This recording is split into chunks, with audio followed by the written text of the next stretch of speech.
El artículo 18 de la Constitución nos da derecho a estar informados e informar sin censura, sin reservas y con responsabilidad. La investigación periodística nos permite encontrar evidencias para sacar a la luz verdades ocultas. Nuestra misión es presentar esas evidencias porque las evidencias nunca mienten. Muy buenas noches, esto es Artículo 18, donde solo cuentan las evidencias. A inicios de 2019 fue entregada a la Fiscalía General del Estado amplia información sobre actividades de Pamela Martínez, ex asesora de Rafael Correa y ex jueza de la Corte Nacional de Justicia, correos electrónicos con representantes de Odebrecht en el país, la transnacional conocida a nivel regional por sobornar a altos funcionarios de diferentes países para obtener la adjudicación de millonarios contratos. Además, expuso también un complejo sistema de códigos alfanuméricos que demostrarían el modus operandi de esta trama de corrupción, quiénes la lideraban y cómo era el sistema de recaudación que llevaba a cabo Laura Terán, asistente de Martínez, en varios archivos de Excel. Y fue el exdirector de Odebrecht, José Conceição dos Santos, quien aseguró que en su testimonio anticipado que para las campañas presidenciales y seccionales de Alianza País entre 2012 y 2014, esa constructora brasileña entregó aproximadamente $5,6 millones con total conocimiento de Rafael Correa. ¿Este nombre se hace conocido? Pues sí. Es el mismo José Conceição dos Santos que declaró en contra de Jorge Glass en el caso Odebrecht, donde el ex vicepresidente fue condenado a 6 años de prisión por el delito de asociación ilícita junto a su tío Ricardo Rivera. 24 sospechosos están siendo procesados en la investigación que lleva adelante la fiscal Diana Salazar. Varios funcionarios forman parte de esta lista, entre ellos Rafael Correa y Jorge Glass. A continuación, un recuento de todo lo ocurrido desde que se destapó la olla de grillos.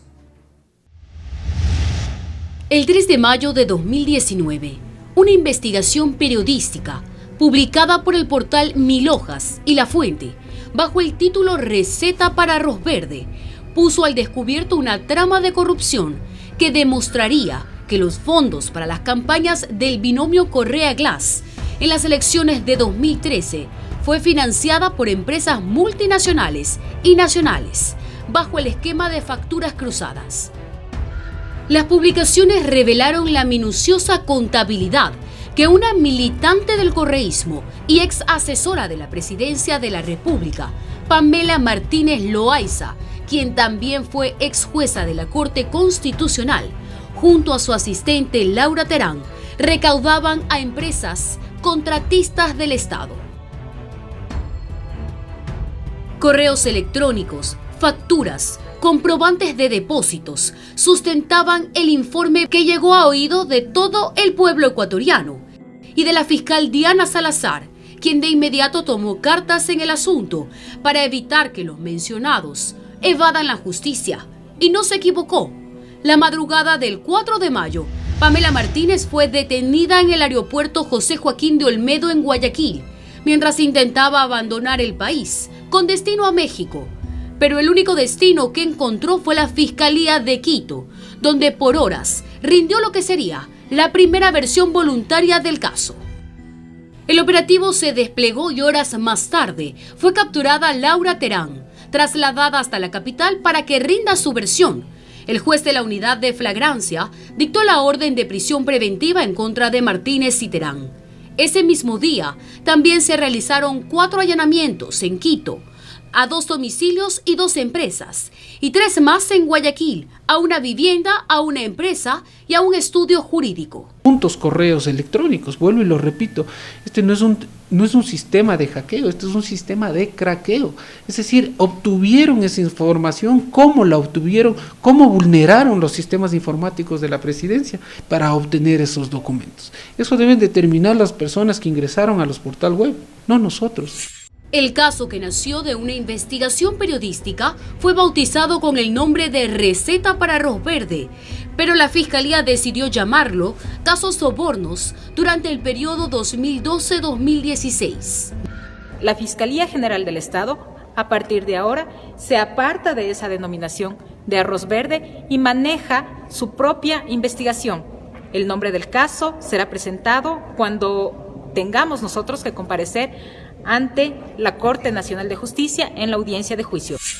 Durante los allanamientos se encontraron varias evidencias del manejo de la caja chica del movimiento Alianza País, pero los más determinantes fue la portátil de Terán, donde peritos de la Fiscalía hallaron el documento original de Arroz Verde, 63.000 páginas, distribuidas en 3.148 archivos.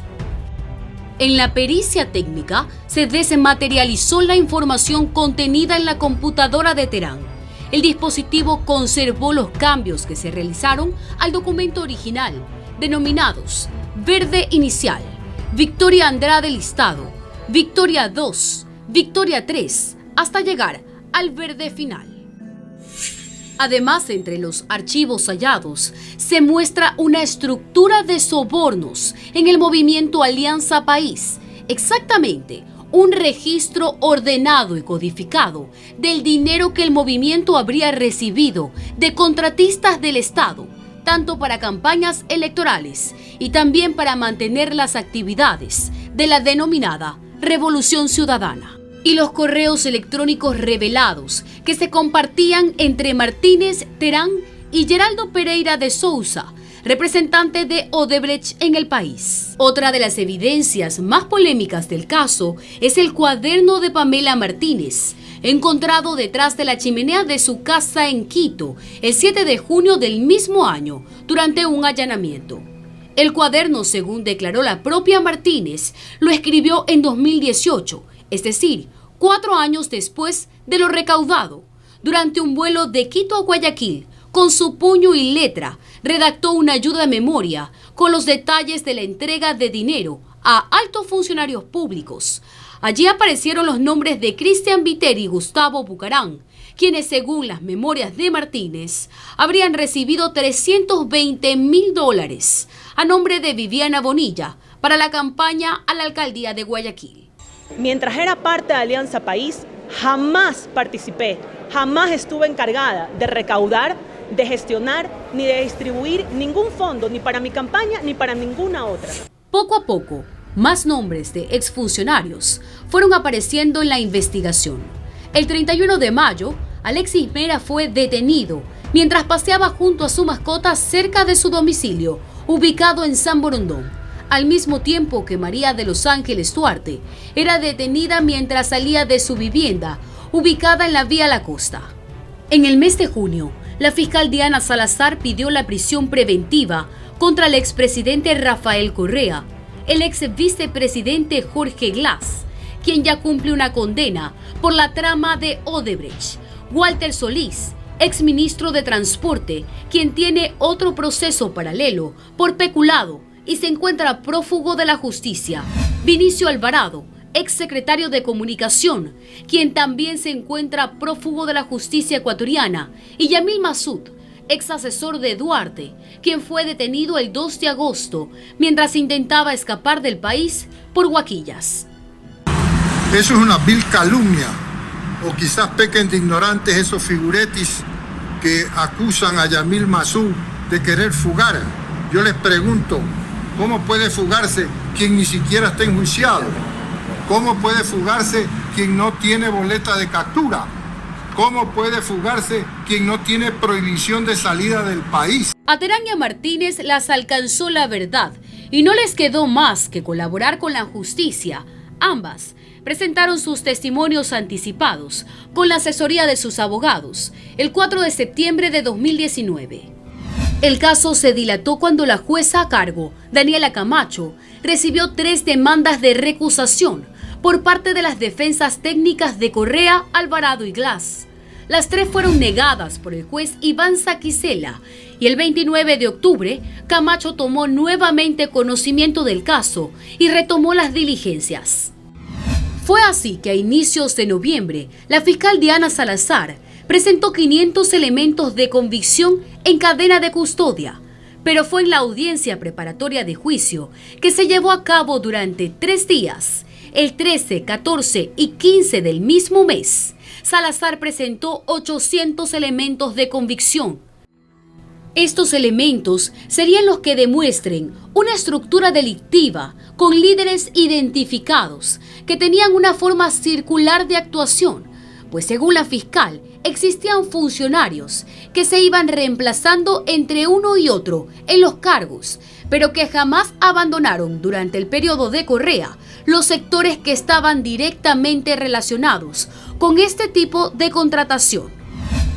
Y sobre la modalidad de cruce de facturas detectado, o lo que es lo mismo, el pago de facturas realizado por empresas de servicios o trabajos prestados para Alianza País y el gobierno de Correa, mediante sus versiones, los proveedores habrían confirmado a la Fiscalía que prestaron estos servicios y que entregaron copias de las facturas de estos trabajos, que además serían coincidentes con los números encontrados en los archivos Excel, llamado Verde, Verde Final y Victoria Andrade.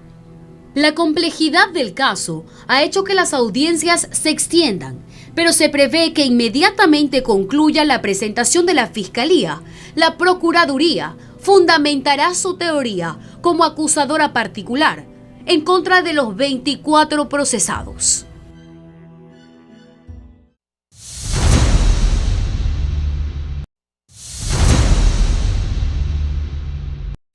La investigación reveló lo que presuntamente sería uno de los casos de corrupción más grande de la última década en nuestro país, el caso Sobornos 2012-2016. Pamela Martínez y su asistente Laura Terán fueron las primeras detenidas, investigadas e interrogadas por la Fiscalía, quienes decidieron colaborar en los allanamientos simultáneos de sus viviendas y oficinas.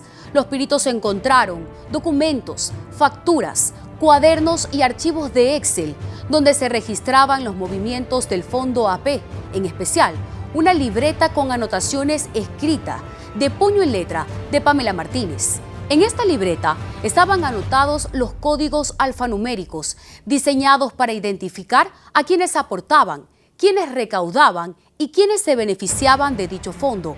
Por ejemplo, L1JG era el código de Jorge Glass, L2MD era el código de María de los Ángeles Duarte, y así se pudo descifrar a 24 supuestos implicados en este minucioso esquema.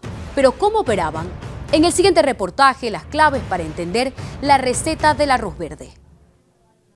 Este sería el correo electrónico filtrado que el 6 de febrero de 2014, la ex jueza de la Corte Constitucional y ex asesora en la Presidencia de la República, Pamela Martínez Loaiza, recibió con un archivo en Excel de su asistente Laura Terán, la misma que lo adjuntó bajo la misiva: estimada doctora, acompaño receta de arroz verde. El documento es la reseña de los aportes y los gastos de la pasada campaña electoral de 2013 del binomio Correa-Glass y la campaña de las elecciones seccionales. Este dejó en evidencia el esquema que manejaron Martínez y Terán, creando todo un sistema de códigos alfanuméricos para identificar a los presuntos involucrados. Operación que se realizó desde una oficina en el Palacio Nacional y otra en un exclusivo edificio del norte de Quito. Este es el esquema de claves que ocultó a los responsables de esta trama de corrupción.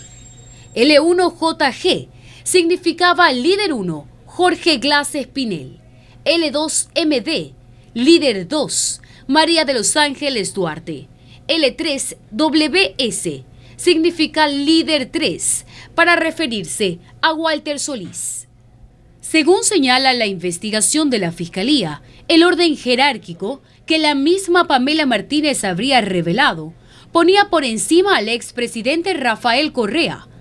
Todas las transacciones y decisiones se ejecutaban con su aprobación. Por debajo de Correa estaban los principales líderes de la organización, es decir, L1JG, L2MD y L3WS, que contaron a su vez con el apoyo de varios coordinadores. C1OM, que se refiere a coordinadora 1, Olga Muentes. C2ME, que se refiere a Coordinadora 2, María Augusta Enríquez Argudo, mano derecha de Vinicio Alvarado. Y C3PM, Coordinadora 3, que era Pamela Martínez, y a su vez las subordinadas Laura Terán y Victoria Andrade. En los más de 3.000 archivos recuperados y 12.000 correos electrónicos, también consta la contabilidad con un informe detallado de los ingresos y egresos, además de quienes aportaron y quienes se beneficiaron de dicho fondo. Entre los donantes constan, bajo el código de V1, Hidalgo, de Alberto Hidalgo. V2 era el código para Manuel Fontana. V3 para Midisa S.A. V4, Edgar Salas. V5, Pedro Verduga. V6, Luis Valero. V7, para la constructora Odebrecht. V8, para SK Engineering and Construction. El código V9 pertenece a China CWE, relacionada a José Alvear y Casa. V10 para Bolívar Sánchez. V11 para Tomislav Topic de Telconet. V12 para Grupo Azul de William Phillips. V13 para Rafael Córdoba de Medco. V14 para Kai Rungwo de Sino Hidro. V15 para Osier S.A., de la que no se ha podido confirmar el aporte aunque consta en la lista. V16, Teodoro Calle. V17, Consermín. Y V18, Francisco Suárez. Con el aporte de todas estas empresas relacionadas a la obra pública y a los negocios petroleros en nuestro país, Alianza País logró recaudar un monto total levantado por $11.670.000, de los cuales $4.680.000 se recaudaron en efectivo y $7.010.000 a través del método de cruce de facturas. Bajo el esquema de cruce de facturas, la Fiscalía ha identificado ya a más de 154 empresas que aparecen por los pagos ilícitos de bienes y servicios que beneficiaban al movimiento oficialista. Entre los gastos revelados estarían operaciones y campañas políticas, camisetas, gorras, mitin político, pauta de campañas en televisión, pagos de consultores políticos y encuestadores, pagos a abogados y a otros cabilderos. Pero ¿quién se beneficiaba del dinero recaudado? ¿Quién lo recibía? ¿Y cómo lo gastaba? Pamela Martínez, en su declaración anticipada ante la Fiscalía, dio un detalle parcial con algunos de los beneficiarios y dio algunos nombres, entre los que figuran Alexis Mera, exsecretario jurídico de la presidencia, que recibió alrededor de $265.000 por concepto de servicios jurídicos verdes. También menciona a la ex candidata a la alcaldía, Viviana Patricia Bonilla Salcedo, actual asambleísta, quien habría recibido presuntamente $320.000 para apoyar los gastos de su campaña de cara a los comicios seccionales de febrero de 2014. La exministra María Duarte también habría recibido una cantidad similar para financiar el trabajo político y las convenciones de país en Guayas. Otros nombres que han aparecido en el cuaderno de Martínez, el cuaderno de la chimenea, son los de Galo Mora, entonces secretario de Alianza País, asignado con el código de GM, y Fernando Cordero Cueva, con el código de FC. En la página 15 del manuscrito reza: recibo disposición de entregar sendos sobres del ingeniero de Sousa a Galo Mora. Estos sobres deben ser recibidos de inmediato, pues la campaña premia. De esta manera, la lista de procesados en el caso Sobornos 2012-2016 es la siguiente: Rafael Correa en la cabeza, Jorge Glass, María Augusta Enríquez, Vinicio Alvarado, Viviana Bonilla, Walter Solís, Cristian Viteri, Yamil Masud, Ítalo Centenaro, Francisco Novoa López, Alberto Hidalgo, Víctor Fontana de Fopeca, Ramiro Galarza de Consermín, Edgar Salas de Consermín, William Phillips de Grupo Azul, Pedro Verduga de Equitesa, Napoleón Sánchez, Rafael Córdoba, Kai Rung-wo, Teodoro Calle y José Verdú Rodríguez. En total, 24, más Pamela Martínez y Laura Terán, quienes están siendo procesadas por ser cómplices del delito. Este viernes, la audiencia preparatoria de juicio cumplió su 10º día. 18 abogados de los 24 procesados habían presentado sus elementos para contradecir la acusación por el delito de cohecho que realiza la Fiscalía y la Procuraduría. Una vez anunciadas las pruebas periciales, testimoniales y documentales, la jueza dará paso o no a una eventual etapa de juicio. Algunos implicados en la presunta trama de corrupción han llorado y pedido disculpas públicas por su error e inocencia por desconocimiento del manejo político, aseguraron. Otros han negado totalmente su participación. Otros han huido del país y sencillamente otros se declaran víctimas de persecución política. Lo cierto es que la Fiscalía guarda bajo cadena de custodia 800 elementos de convicción que han sido desmenuzados en la extensa audiencia de formulación de cargos que se desarrolla en la capital. Son 24 los sospechosos de integrar esta bien armada trama de corrupción para beneficio del movimiento Alianza País. Cada uno de los procesados cumplía un rol jerárquico y posiciones de liderazgo. Correa y Glass estarían en la cúspide, según lo planteado por la Fiscalía, que continúa con las investigaciones en este mar de documentos anexados al expediente. Al volver, entérese de qué se les acusa a los exmandatarios y cuáles son los elementos de convicción en su contra recabados por la Fiscalía.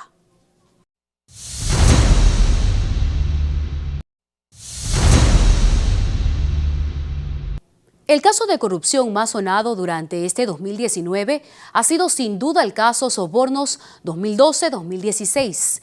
En este especial hemos hecho ya un recuento de todo lo ocurrido y además hemos desmenuzado la estructura de corrupción que plantea la Fiscalía, sustentada en 800 elementos de convicción, que incluyen los testimonios adelantados de Pamela Martínez y Laura Terán, cercanas al exmandatario, las declaraciones de representantes de empresas proveedoras de servicios para el movimiento Alianza País en sus campañas y mítines políticos, con quienes se estableció el sistema de facturas cruzadas. Las declaraciones adelantadas de ex representantes de la empresa brasileña Odebrecht, correos electrónicos y más de 3.000 archivos. Correa y Glass han negado rotundamente su participación, pero la Fiscalía ha formulado cargos por el delito de cohecho. En el siguiente reportaje entérese cuáles son las pruebas que presentan y cómo se relacionarían con los exmandatarios. La jueza Daniela Camacho aceptó el pedido de la fiscal Diana Salazar de dictar orden de prisión preventiva contra Rafael Correa y Jorge Glass por el caso Sobornos 2012-2016 como presuntos autores del delito de cohecho, asociación ilícita y tráfico de influencias. La acusación de la Fiscalía estaría sustentada en 800 elementos de convicción. En el caso del vicepresidente Jorge Glass, son 10. Las copias de las credenciales que legitiman a Jorge Glass como vicepresidente de la República en los periodos correspondientes. Copias certificadas de los decretos ejecutivos remitidos por la Secretaría Jurídica de la Presidencia de la República e información del Consejo Nacional Electoral. El certificado de la designación en 2010 como ministro coordinador de los sectores estratégicos. Rafael Correa dispuso que Glass tomara el control total de los sectores estratégicos, donde tenía estrecha relación contractual con las empresas vinculadas hoy en esta investigación. La versión de María de Los Ángeles Duarte, el 31 de mayo de 2019, donde indicó que el buró estaba integrado por Ricardo Patiño, Rafael Correa y Jorge Glass. También consta la versión de Alexis Mera, donde señala que en 2012 existió este buró, conformado nuevamente por Rafael Correa, Jorge Glass, y que ellos manejaban los fondos de Alianza País. La versión de Fabricio Correa, donde aseguró que el círculo cercano de su hermano fueron Vinicio Alvarado, Jorge Glass, y también afirmó que Glass y Martínez manejaban los asuntos personales del expresidente de la República. La versión de Cristian Viteri, donde señala que Jorge Glass estaba involucrado en el sistema de campaña, explicó que él le habría entregado un listado de necesidades para la campaña seccional y que le dijo que no se preocupe, yo lo organizo, a través de Vinicio Alvarado. La versión de Olga Muentes, su secretaria particular y de confianza, Muentes confirmó que Jorge Glass recibía visitas por parte de representantes de empresas constructoras en las oficinas de la Vicepresidencia de la República. La versión de Pamela Martínez, ella asegura que recibió disposiciones por parte de Jorge Glass para realizar esos manejos de fondos y todos los registros. También aseguró que era Glass quien daba la disposición de recibir sobres de compañías y entregárselos a funcionarios públicos. La versión de Pamela Martínez, a su vez, se sustenta en pericia documentológica del cuaderno encontrado en la chimenea del departamento de ella, en la capital, donde detalla las disposiciones que el vicepresidente, VP, con la aprobación de SP, señor presidente. Otro elemento de convicción es el informe 324, con la pericia informática sobre varios archivos encontrados por la Fiscalía, además de correos con asuntos sobre el cruce de facturas y las cantidades de dinero que se manejaban.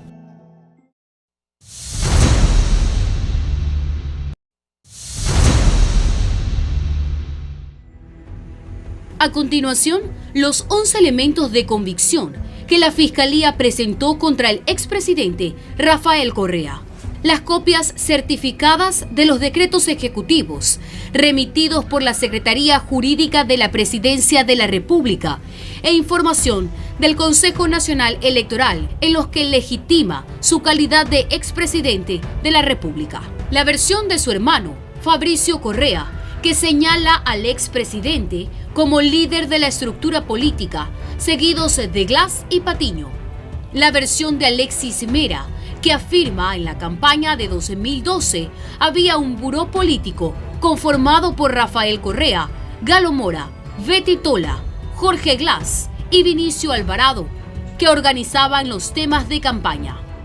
Las declaraciones de Mera fueron confirmadas en la versión de María de los Ángeles Duarte, quien confirmó que el buró lo conformaban Ricardo Patiño, Rafael Correa y Jorge Glass. La versión de Pedro Espinosa, él indica que por disposición de Correa, Alexis Mera viajó a Brasil para obtener información anticipada sobre el caso de Lava Jato antes que otras autoridades del país. Y la versión de su ex asesora Pamela Martínez, que aseguró que todas las decisiones sobre el manejo de los fondos las tomaban Correa y Glass.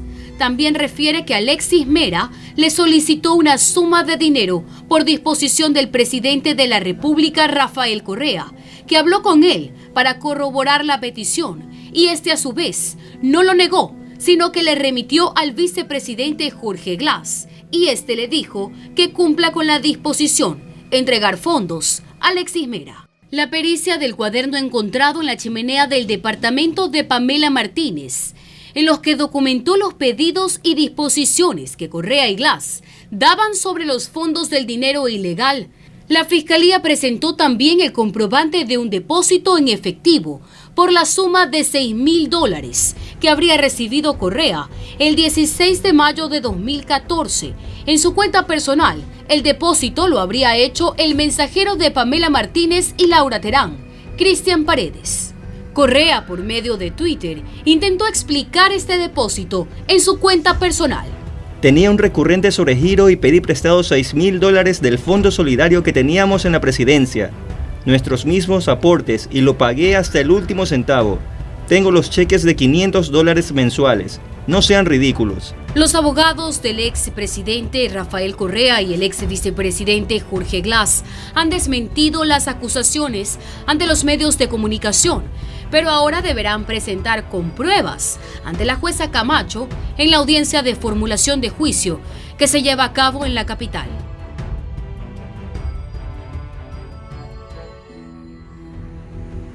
La complejidad del caso ha hecho que las audiencias se extiendan, pero se prevé que inmediatamente concluya la presentación de la Fiscalía, la Procuraduría fundamentará su teoría como acusadora particular de los 24 procesados.